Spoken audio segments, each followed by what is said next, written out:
Euh, Tu m'excuseras, David et Elias, vous êtes déjà en avance. Mais nous, ici, à Khosla Arès, en Galoute, on est encore à Balak. On va se coltiner Balak encore. Et quoi qu'il en soit, de cette paracha, on va apprendre énormément d'enseignements.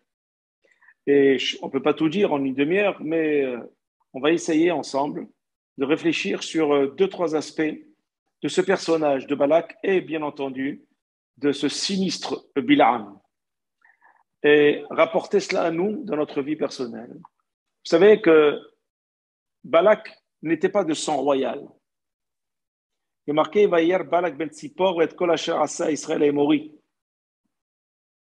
On sait très bien que Balak faisait partie, on va dire, d'une famille, d'un peuple qui n'était pas celui de Moab. Il faisait partie de Midian. Comme bien marqué, Yakumu Sare Midian. Les représentants de Midian sont allés voir Bil'am pour lui demander de venir. On parle de Moab, on parle de Midian. Et pourquoi ont-ils pris Balak ben Tzipor pour être leur roi alors qu'il n'était pas de sang royal? Il faut comprendre, c'est que on ne prend, lorsqu'on a un pays qui est antisémite, lorsqu'on a un pays qui n'aime pas les Juifs, que sa politique c'est toujours contre Israël et que sa politique c'est toujours contre les Juifs, comme plusieurs pays encore aujourd'hui ont clairement une politique anti-juive et anti-israélienne, alors à ce moment-là, ils ont trouvé quelqu'un qui haïssait les Juifs par-dessus tout. Ils ont trouvé quelqu'un qui avait une haine totale pour les Juifs. Et celui qui avait une haine totale pour les Juifs, c'était qui? Balak. Il parlait devant tout le monde de sa haine des Juifs. Et donc, comme ils ont vu qu'il avait une haine viscérale des bénis Israël, et ils ont dit c'est celui-là qu'il nous faut pour nous débarrasser des bénis Israël qui arrivent sur notre frontière. Il nous faut quelqu'un de haineux, il faut quelqu'un d'antisémite, il nous faut quelqu'un qui a la rage contre l'armée Israël. Et donc, même s'il n'est pas de sang royal, on s'en fout, on va le nommer roi, même s'il n'est pas de sang royal. C'est pour vous dire combien on est capable de faire des choses, même à l'encontre des lois et des législations, à l'encontre de ce qu'on a envie de faire, des dogmes, des éthiques de pays, de la constitution du pays, même si ça va à l'encontre de la constitution. Malgré tout, tant qu'on va nommer quelqu'un qui est viscéralement anti-Béni Israël, alors on le nomme, même s'il n'est pas de sang royal. Combien sont faits les efforts chez les Goïms pour arriver à faire du mal au Ham Israël? Je ne parle pas de tout le Goïm, bien entendu, vous m'avez compris. Je parle de ces Goïms-là, parce que le mot Goï n'est pas péjoratif, hein, n'oubliez pas. Hein. Goï, c'est une nation, Goïm, c'est des nations. Ça veut dire aussi non-juifs, ceux qui ne sont pas juifs. Mais parmi eux, malheureusement, un petit pourcentage de haineux, personnes qui ne se nourrissent et qui peuvent exister que par leur haine, que sans haine d'Israël, ils ne peuvent pas exister. Je me souviens, il y a plusieurs années en arrière, et ça c'est vrai, on avait posé la question à Arafat, comment ça se fait, Arafat, il marche chez moi, rappelez-vous, Nasser Arafat, qui était l'ancien chef de l'OLP, on lui avait demandé comment ça se fait, vous êtes si connu, alors que vous avez quelques kilomètres carrés de lopin de rien du tout, vous êtes connu dans le monde entier. Alors qu'il y a des gens qui font des coups d'État dans d'autres pays, des grands pays, on ne les connaît pas. Il a dit, lorsqu'on combat les Juifs, alors on est connu. Lorsqu'on combat les Juifs, on gagne à être connu. Quelles que soient les raisons qu'on a, même si elles sont futiles, même si elles valent rien, du moment qu'on combat les Juifs, on parle de moi dans le monde entier. C'est exactement la politique de la paracha de Balak. Parce que Balak était un politicien aussi. C'était un roi. Qui dit roi dit politicien. Il avait des ministres, il avait des stratégies. Il savait comment mener une politique anti-Ben Israël. Parce qu'on attendait ça de lui. Donc, il fallait trouver quelqu'un qui ait assez d'intelligence pour taper, frapper le peuple d'Israël sur son talon d'Achille. N'oublions pas que le contexte historique montre que les Ben Israël, jusqu'à maintenant, ont gagné toute leur guerre. Ils ont fait la guerre, rappelez-vous, la semaine dernière, on a vu dans la paracha de Chukat, à la fin, ils ont fait la guerre contre Sihon Melech HaEmori. Ils l'ont combattu, ils l'ont vaincu. Un puissant et géant Un deuxième géant, Og Melech Bashan. Ils ont attaqué Amalek, qui était déguisé en Kenaani dans la ville de Harad. Ils l'ont combattu, ils l'ont vaincu. Sur leur passage, personne ne pouvait résister à Israël alors que ce n'était même pas des guerriers. Donc ils ont eu peur de cela. Extrêmement peur. Il a fallu qu'ils prennent comme roi un homme qui soit viscéralement, qui ait la haine viscérale.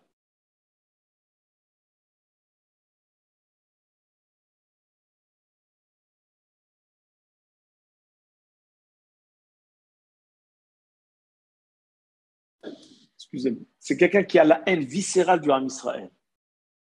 C'est quoi la haine viscérale du Ham Israël? C'est-à-dire quelqu'un qui est capable d'aller au-delà de la guerre classique. Essayer de trouver très loin quelle est la faiblesse du Ham Israël. Et il va trouver la faiblesse. Il va se dire, dans le premier passage de la paracha, qu'est-ce qu'on voit? Vayar Balak ben Sipor. Balak ben Sipor a vu. Mais qu'est-ce qu'il a vu? Et kol hashar Israël a mori. Tout ce que le peuple d'Israël a fait à Sihon et à Og Melech Bashan. Donc, dès qu'il a vu qu'ils étaient assez puissants et qu'une guerre classique ne fonctionnerait pas avec ce peuple-là, à ce moment-là, il a compris comment il fallait agir. Comment? Il a vu la Kedusha du Ham Israël. Il a vu que ce peuple d'Israël n'était pas un peuple naturel et que d'une manière naturelle, on ne peut pas le combattre, on ne peut pas le vaincre. Et si on veut le vaincre, il faut passer toujours par du surnaturel. C'est-à-dire aller vers une guerre qui n'est pas du tout conventionnelle. Laquelle? C'est de les amener sur un terrain qui va les éloigner de Kadosh Baruch Hu. Les amener sur un terrain qui va provoquer la contrariété d'Hachem et la colère d'Hachem contre les bénis Israël. Et pour cela, il faut attaquer leur Kedusha. Il faut attaquer leur sainteté. C'est quoi leur sainteté? Leur sainteté, c'est de ne pas aller dans Avodah Zarah. Et pourtant, Balak va demander à Bilaam, il va lui dire, Kavoli otomisé, viens maudire ce peuple. Parce que de la même manière que la force du peuple d'Israël est dans sa bouche, dans la tefila, dans l'étude, à Kol Yaakov, alors nous, on va essayer d'affaiblir cette voix afin que Yadaïm et Esav, les mains de Esav se renforcent. De quelle manière on peut essayer d'affaiblir Yaakov à ce niveau-là? Alors on va les influencer pour s'éloigner de Kadosh Baruch. Ils vont pas les pousser à faire Avodah Zarah. Ils vont les attaquer dans la faiblesse la plus totale, c'est laquelle? Ce qu'on appelle les mœurs, les femmes. Ils vont amener des femmes qui vont être des princesses. Des princesses. Ce n'étaient pas des gens de mauvaise famille. C'était des princesses qui ont accepté de se salir complètement pour faire tomber l'homme Israël. Le Midrash nous dit que toutes les filles qui étaient là pour attirer les bénis Israël, pas tout le monde n'a fauté, heureusement, quelques centaines ont fauté. Quelques milliers, je dirais même. Parce qu'il y a eu 22 000 morts quand même. Sachez simplement que ça a marché. Pourquoi? Parce qu'une fois que la femme avait attrapé dans son filet le Ben Israël, alors il lui demandait simplement de se prosterner devant son idole dans sa maison. Une fois qu'on est rentré et qu'on est influencé par une mauvaise femme, alors on est capable de tout faire. Et on accepte de faire ce que cette femme nous demande de faire. Alors comment on faisait cela? Le Avodah Zarah des Moabites à cette époque-là s'appelait Baal ben Peor. Il y a plusieurs sortes d'Avodah Zarah, d'idolâtrie. L'idolâtrie des Médianites et des Moabites, c'était Baal ben Peor. Comment devait servir Baal ben Peor? Regardez combien c'est terrible. On devait faire ses besoins devant cette idole, et de cette manière, on le servait. Alors, il lui faisait croire qu'en faisant ses besoins devant, c'était justement de dénigrer, mais finalement, non. En faisant cela, il servait Baal ben Peor. Donc, ça fait qu'ils ont fait Avodah Zarah et Giloui Arayot. Ils ont été avec des femmes interdites.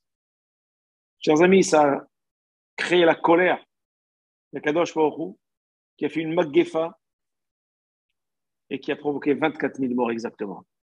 24 000 morts. Il faut comprendre que il a réussi à trouver la faille. Parce que la faille, c'est quoi? C'est simplement toucher son judaïsme, toucher la Emouna, toucher la sainteté de la personne physique, sa sainteté, la rabaisser, la dégrader, la salir. C'est une manière de l'éloigner d'Hachem. Et donc, moi, j'ai même plus besoin de lui faire du mal. C'est Hachem qui lui fera, qui lui donnera sa punition. Mais à 3 reprises, Bil'am va essayer de maudire le Ham Israël. Et à chaque fois qu'il avait voulu sortir des mots de sa bouche pour maudire le Ham Israël, parce qu'il était vraiment venu pour cela, même s'il a fait genre, il ne voulait pas les maudire, mais finalement, c'était pour ça qu'il était venu. Et on le voit, Vayelech, il y a marqué Vayelech, Bil'am, Aïm Saremoa. Quand on dit Aïm, ça ne veut pas dire simplement avec eux physiquement, mais avec eux aussi dans l'idée de faire ce qu'ils avaient envie de faire. Lui, il avait la même idée qu'eux. C'est ça la traduction de Aïm. Il n'a pas été Itam, il a été Aïm. C'est pas la même chose. Itam, ça veut dire je suis avec vous, on marche ensemble, mais on n'est pas d'accord. Mais la Aïm, ça veut dire ils marchaient ensemble, ils étaient tous d'accord. Alors, c'était quoi ce cinéma de dire à Hachem, vous savez, ils sont venus me demander, et il a dit au Saré Moab, moi je ne ferai que ce qu'Hachem me demande de faire. Alors finalement, il savait ce qu'il voulait faire. Ça montre quoi, chers amis? Ça montre qu'on a affaire ici à un rachat total qui s'appelait Bil'am. Et sachez, il y a marqué dans la Gemara que le peuple n'a que le prophète qu'il mérite. Et le peuple n'a que les rabbinim qu'il mérite et que les rois qu'il mérite et que les situations qu'il mérite. Tout vient avec le mérite. Et si quelque part on se plaint de tout cela, alors il faudrait se poser la question soi-même, pourquoi on vit cela? Et ne pas simplement se dire, mais pourquoi il a fait ci, et pourquoi il a fait ça, et pourquoi j'endure ça, et pourquoi je supporte cela? Cette question, la réponse, on l'a nous-mêmes. Ce n'est pas les autres qui vont nous la donner. Les autres sont simplement des envoyés d'Hachem pour nous réveiller. À nous de nous poser la question, pourquoi on se trouve dans cette situation? Eux, ils ne se posaient pas cette question. Parce que nous, on avait Moshe Rabbeinu. Aaron et Myriam sont décédés déjà dans la partie de la semaine dernière. Mais nous avons Moshe Rabbeinu. Mais les nations, étant donné qu'elles sont véhiculées que par le mal, il faut savoir que Bil'am, comment est arrivé Bil'am? Comment il est arrivé? Les nations ont pleuré devant Hachem en disant pourquoi les bénis Israël ont un prophète et pas nous. Il faut qu'on ait un prophète aussi. Il leur a dit oui, il n'y a pas de souci, vous avez raison, l'égalité. Je vais vous nommer un prophète, mais vous verrez que ce prophète deviendra pire que vous. Effectivement, Bil'am a été nommé, et au fur et à mesure qu'il était prophète des nations, il a commencé à devenir pire que ses ouailles. Il nous dit le Midrash même qu'il n'était même pas capable de comprendre son ânesse qui allait à droite, qui allait à gauche. Parce que son ânesse, elle voyait devant un ange de la mort qui est venu pour s'interposer et Bil'am ne l'a pas vu alors que l'ânesse l'a vu. Ça veut dire quoi? Ça veut dire qu'il est allé tellement avec une mauvaise intention qu'il n'était pas capable de voir des choses qu'un prophète devrait voir. Ça montre que son intention était mauvaise. C'était une intention de rachat. Donc un rachat, on lui montre rien. L'ânesse a vu ce que lui n'était pas capable de voir. C'est une honte, une humiliation pour montrer justement que on ne fait pas de mal au Ham Israël. On ne va pas faire n'importe quel Ham Israël parce qu'il y a Hachem, Shomer Israël. Et qu'est-ce qu'on voit? On voit à 3 reprises, il va essayer de les maudire. Et à 3 reprises, on va voir qu'au lieu de les maudire, il va faire des tfilotes exceptionnelles, d'accord? Exceptionnelles que nous relisons encore jusqu'à aujourd'hui. Et nous allons voir. Quelle est la première tfila qu'il va faire? Alors, il faut savoir que les tfilotes qu'a fait Bil'am devant le peuple d'Israël, ce sont des poèmes. Tout est écrit en poème. D'accord? Regardez la première Beracha, on va l'étudier ensemble. Il y en a 3. Il y a marqué Vaikar Elohim. Il n'y a pas marqué Vaikra Elohim. Vaikar, ça veut dire pour lui, il lui parle d'une certaine manière. Alors pour Moshe, Vaikra avec un Aleph à la fin. Ce n'est pas le même dialogue entre Hachem et Bil'am et Hachem et Moshe. Il y a marqué la chose suivante. Min Aram yancheni Balak melech Moab el Kedem lecha arali Yaakov lecha zo'ama Israël. Voilà que Balak me demande de maudire le peuple d'Israël. Ma ekov lo kavo el ma ezrom ma za'am Hashem. Comment voulez-vous que je maudisse ce peuple qui merot tsurim erenu migavat ashurenu. C'est un peuple levada dishkon ou bagam itchashav. C'est un peuple qui est capable de vivre seul parmi les nations avec ses valeurs et ne jamais s'assimiler, ne jamais se confondre avec d'autres valeurs, jamais lâcher ses valeurs malgré les vicissitudes de la vie. Il dit, il termine, Tamot nafshi motisharim. J'aimerais mourir comme ces gens justes, ou tiachariti kamo, et que ma fin soit comme celle des bénis Israël. Bilam qui parle comme ça. Et voilà que Balak qui écoute cela, il dit, mais je ne comprends pas. Je te demande de les maudire et tu fais des brachot. Ça veut dire que finalement, qu'est-ce qu'on voit de là? Qu'Akadosh Baruch Hu, lorsque nous avons du mérite, que nous suivons son chemin, quelles que soient les personnes qui voudraient nous faire du mal, Akadosh Baruch Hu peut transformer tout les Tova pour l'Arm Israël. Complètement tout. Il suffit, nous, de faire notre travail. On appelle ça Avodat Hashem. Si on est dans Avodat Hashem, on n'a rien à craindre. Kadosh Baruch Hu lui-même, il fait le travail pour nous. Et rappelez-vous, avant de partager cette mer rouge, il y a marqué Hashem ilachem lachem vatem taharishun. Hashem fera la guerre pour vous. Et vous serez là en spectateur. Pourquoi? Parce qu'à ce moment-là, vous avez du mérite. Vous étiez en train de gravir les échelons de la Kedusha. La deuxième prière de Bil'am. Il y a marqué Yime barech lakahti. Voilà, j'ai voulu dire du mal. Ou berech la shivena. Lui bit aven be'Yaakov. Velo ra'amal b'Israël. Adonai Eloav imo. C'est-à-dire Hachem, il est toujours avec lui, le peuple d'Israël. Et la royauté d'Hachem, elle est imprégnée dans chaque enfant d'Israël. Qu'il nachash be'Yaakov. Velo kesem be'Israël. Des brachot, ça veut dire qu'il n'y a quelle vie, il vit comme un loup. Il se lève le matin comme un lion. Il ne s'endort pas jusqu'à qu'il consomme ce qu'il a commencé à consommer. Il boit aussi le sang de celui qui veut lui faire du mal. C'est-à-dire que finalement, on voit ici que ce sont des brachot qui ont été dites avec prophétie, parce que c'est exactement l'essence même du Ram Israël. Mais la troisième et dernière bracha va être extraordinaire, la plus belle des trois, parce que nous la lisons encore jusqu'à aujourd'hui. Lorsque quelqu'un met la main sur la mezouza pour entrer dans la synagogue, il dit une phrase qui dit la chose suivante. Ma tovu alecha Yaakov, mishkenotecha Israël. Que sont belles tes tantes Yaakov, tes demeures Israël. L'eau, elle coule de source avec vous. Hachem vous a sorti d'Égypte. Les personnes qui te béniront seront bénies. Et les personnes qui te maudiront seront maudites. Voyez dans l'histoire que toutes les personnes qui ont fait du mal au Béni Israël, à travers toute l'histoire depuis la création du monde, ont disparu complètement et ont été exterminés par Akadosh Baruch Hu lui-même et par l'histoire. Il reste encore des brides, bien sûr, pour montrer qu'on doit rester toujours sur le qui-vive, qu'on ne doit pas lâcher notre teshuva, qu'on ne doit pas lâcher notre judaïsme, parce que la queue du serpent peut encore donner à notre serpent et recommencer encore. Mais on sait pertinemment que tant qu'on est avec Akadosh Baruch Hu, on n'a rien à craindre. Et on voit qu'au lieu de récompenser Bil'am, Balak va renvoyer Bil'am. Mais malgré que Bil'am va être renvoyé avec humiliation, il ne va pas être payé rien du tout. Il va dire non, je vais essayer de tenter encore un coup. Et je vais te donner un conseil maintenant. Il lui a donné ce fameux conseil, malheureusement.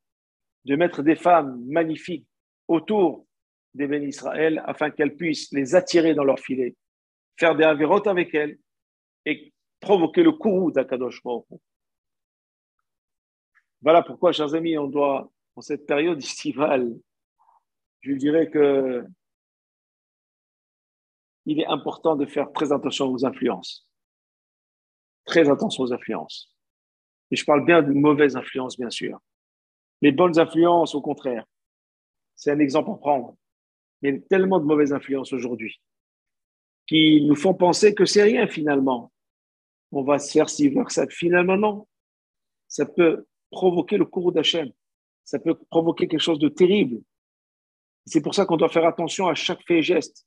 Lorsqu'on fait plusieurs efforts, il ne faut pas détruire ça avec un petit problème qui peut détruire l'ensemble qu'on a construit pendant des années. Combien de personnes ont construit une réputation et l'ont brisée en quelques secondes? Simplement par la mauvaise influence. Et surtout par des femmes acariates comme ça, par des femmes de mauvais augure que Bil'am et Balak ont mis sur le chemin des bénis Israël.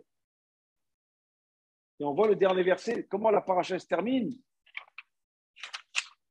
Elle se termine par une catastrophe. Et il y a eu 24 000 morts dans cette épidémie qu'Akadosh Baruch Hu a envoyée. On voit ici quand même que on ne doit pas, comment dire, prendre à la légère ces situations. Parce qu'ils savent où est notre point faible. Ils n'ont pas besoin de faire la guerre contre nous parce qu'on sait très bien qu'une guerre conventionnelle, Hachem nous protège. Mais la guerre spirituelle, la guerre d'éthique et de morale, celle-là, Hachem ne veut pas la gagner pour nous. C'est à nous de la combattre et de la gagner. Hachem ne veut pas se comporter pour nous, c'est à nous de comporter dignement. Hachem, il va nous aider, il va participer. Mais c'est à nous de prendre des décisions. Qu'est-ce que je veux faire de ma vie? Est-ce que je vais m'influencer, pas influencer? Est-ce que je suis sûr de moi? Est-ce que j'ai assez d'émouna de bitachon pour garder le cap, malgré la puissante influence? Cette paracha tombe toujours en été, au moment où vraiment on est dans un moment de nonchalance, de laisser aller, psychologique, physique, verbal, tout. On n'est plus sur le qui-vive, on se relâche. Mais dans la Torah, on ne se relâche jamais. Dans la Torah, il n'y a pas de vacances. Dans la Torah, il n'y a pas de pause. Et il n'y a pas de récréation. Il n'y a pas, surtout pas de moment estival. Au contraire, lorsque c'est les moments estivales, donc à ce moment-là, on va réaménager l'emploi du temps pour encore avoir plus d'aisance à faire les mitzvot, à faire la tfila, à étudier. On va aller s'occuper de sa famille aussi. C'est une mitzvah aussi. Donner du temps à sa femme, du temps à ses enfants, qu'on n'a pas forcément dans l'année.